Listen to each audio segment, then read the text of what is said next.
Hello বন্ধুরা, সবাই কেমন আছো? আশা করি সবাই ভালো আছো ও সুস্থ আছো। আমার বড়দেরকে প্রণাম ও ছোট্টদেরকে অনেক অনেক ভালোবাসা।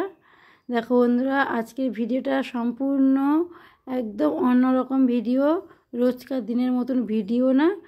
আমার থাম্বনেল দেখে তোমরা নিশ্চয়ই বুঝতে পেরেছো যে আজকের ভিডিওটা কি হতে পারে। তবু আমি আরেকবার বলে দিচ্ছি, আজকের ভিডিও হচ্ছে দেখো আমাদের গ্রামে ওই লোকটি দুটি সাপ ধরেছে, যেটা আপনাদের কাছে শেয়ার করলাম। চলো বন্ধুরা, প্রত্যেকবারের মতন এবারও বলবো, যদি ভিডিওটি ভালো লেগে থাকে তাহলে একটা লাইক কমেন্ট শেয়ার করে দাও। আর সাপটি ধরে লোকটি কি উপকার করলো নাকি অপকার করলো সেটা তোমরা কমেন্ট বক্সে অবশ্যই জানাও। এই সাপটি যদি মাঠে ঘাটে ঘুরে বেড়াতো তা মানুষের ভালো হতো নাকি ক্ষতি হতো, তো তোমরা অবশ্যই কমেন্ট করে জানাবে। চলো বন্ধুরা, বেশি না কথা বলে তাহলে কীভাবে সাপটা ধরলো তোমাদের কাছে সেটাই শেয়ার করি এখন। এই যে লোকটাকে দেখছো বন্ধুরা, এই লোকটা হচ্ছে আমাদের গ্রামেরই লোক।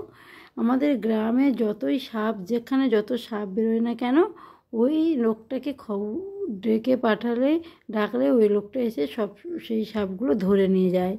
তা আমাদের পাশের বা গ্রামেই ওর বাড়ি।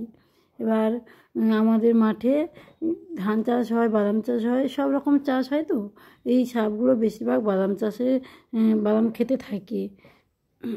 তাই এখন তো বাদাম চাষ নেই, যেহেতু ধান চাষ হয়েছে। জমিনের মধ্যে ধান গাছের গোড়ায় এই দুটি সাপ সুন্দর করে বসেছিল। তা মানুষ ধান কাটতে গেছে, দেখতে পেয়েছে, দেখে ভয়ে পড়ে গেছে। সঙ্গে সঙ্গে ওই লোকটিকে ডাকতে লোকটি এসে এই দুটো সাপকে ধরে ওরা মাঠে পাড়ায় নিয়ে যায় দেখাতে। যেরকম লোকে বলে না সাপ খেলানো দেখাতে, সেরকম সাপ খেলাতে নিয়ে যায়। তাই আমাদের পাড়ায় নিয়ে এসেছিলো সাপ খেলা দেখাতে। তাই আমি ভাবলাম একটু ভিডিও করে নিই, তা সব বন্ধুদের সঙ্গে শেয়ার করতে পারবো। সাপ দুটোকে দেখলেও ভয় লাগবে, এত বড় সাপ। আর ওদের সেই ফোনাগুলো দেখো কীরকম করে তুলে রেখেছে।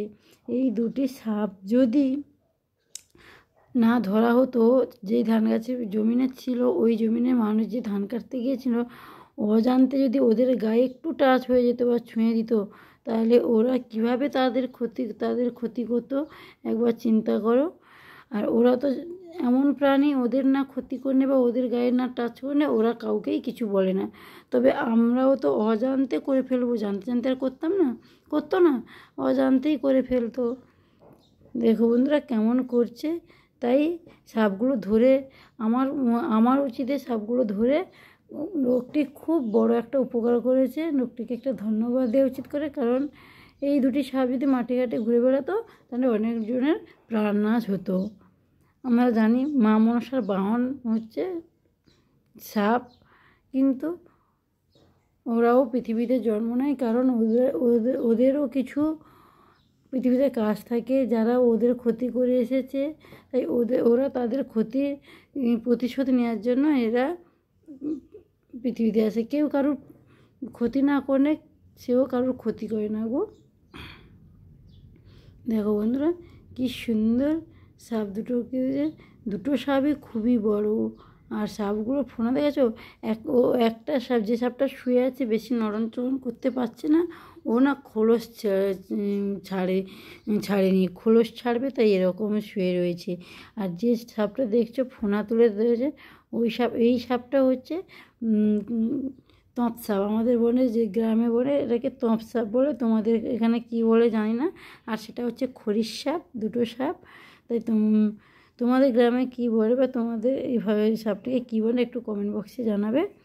কেমন এ সাপটি খোলস ছেড়ে দিয়েছে, তাই এর খুব তেজ বেশি।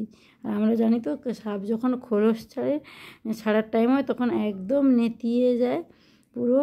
তাই সেই সাপটাও এরকম একদম নেতিয়ে রয়েছে। আর এই সাপটা দেখো কেমন করছে। তাই ওই সাপটাকে বেশি আর বের করছে না, কারণ ওর নড়নচড়ন নেই, তো ও শরীরটা মানে সেরকম ভালো লাগছে না। যে সাপুরে সেই বলছে, বুঝতে পারছে সেটা।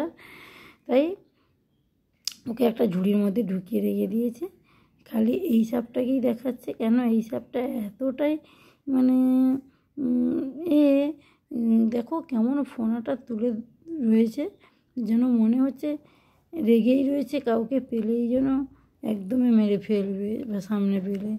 কি পুরো তার শরীরটা একবার দেখো, কীরকম দেখলেও ভয় লাগবে। তার মাথার চক্র, রেগে মেগে কীরকমভাবে মুখটাকে ঘুরিয়ে নিচ্ছে, তার চক্র দেখলেও ভয় লাগবে মানুষের গো। এই সাপটি থাকলে কত মানুষের না ক্ষতি হতো। তাই তোমরা দেখো সাপটিকে সবাই। যদি ভালো লেগে থাকে ভিডিওটা তাহলে তোমরা একটা কমেন্ট বক্সে কমেন্ট করো। আর সাপটা ধরে ক্ষতি ভালো করলো নাকি খারাপ করলো একটু কমেন্ট বক্সে জানাবে।